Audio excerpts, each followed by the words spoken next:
আজ ৬ March ২০২৬। Iran এবং Israel যুক্তরাষ্ট্রের মধ্যকার যুদ্ধ আজ সপ্তম দিনে পদার্পণ করেছে। পরিস্থিতি বর্তমানে অত্যন্ত সংঘাতময় এবং মধ্যপ্রাচ্য জুড়ে অস্থিরতা ছড়িয়ে পড়েছে। আজকের পরিস্থিতির প্রধান আপডেটগুলো নিচে দেওয়া হলো। ইসরায়েলে ইরানের ক্ষেপণাস্ত্র হামলা। ইরানের রাষ্ট্রীয় সংবাদ সংস্থা IRNA জানিয়েছে, শুক্রবার সকালে ইরানের পক্ষ থেকে ইসরায়েলের বাণিজ্যিক কেন্দ্র তেল আবিব লক্ষ্য করে একঝাঁক ক্ষেপণাস্ত্র ও ড্রোন ছোড়া হয়েছে। শহরের বিভিন্ন স্থানে বিস্ফোরণের শব্দ শোনা গেছে এবং বাসিন্দারা আতঙ্কিত হয়ে পড়েছেন। তবে এতে ঠিক কী পরিমাণ ক্ষয়ক্ষতি হয়েছে তা এখনও স্পষ্ট নয়। বৈরুত ও তেহরানে ইসরায়েলি হামলা। ইসরায়েলি বাহিনী লেবাননের রাজধানী বৈরুতের দক্ষিণ শহরতলিতে দাহিয়ে ভয়াবহ বিমান হামলা চালিয়েছে। হামলার আগে সাধারণ মানুষকে এলাকা খালি করার জন্য নজিরবিহীন সতর্কবার্তা দেওয়া হয়েছিল। অন্যদিকে ইরানের রাজধানী তেহরান সহ বিভিন্ন শহরে গত কয়েকদিন ধরে চলা বিমান হামলা আজকেও অব্যাহত রয়েছে বলে খবর পাওয়া গেছে।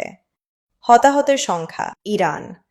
গত শনিবার থেকে শুরু হওয়া এই যুদ্ধে ইরানে নিহতের সংখ্যা ১,০৩০ ছাড়িয়েছে, যার মধ্যে বিপুল সংখ্যক বেসামরিক নাগরিক রয়েছেন।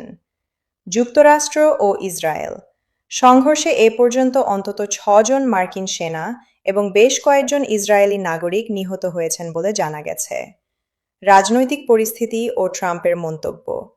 মার্কিন প্রেসিডেন্ট ডোনাল্ড ট্রাম্প দাবি করেছেন যে মার্কিন ও ইসরায়েলি হামলায় ইরানের বিমান বাহিনী এবং নৌবাহিনীর সক্ষমতা প্রায় ধ্বংস হয়ে গেছে।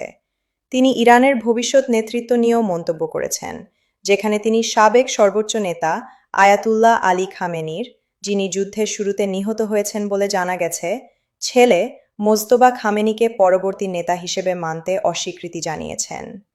আঞ্চলিক উত্তেজনা। হরমুজ প্রণালী। ইরান জানিয়েছে তারা এখনও হরমুজ প্রণালী বন্ধ করেনি, তবে পরিস্থিতি পর্যবেক্ষণ করছে। ভারত মহাসাগর।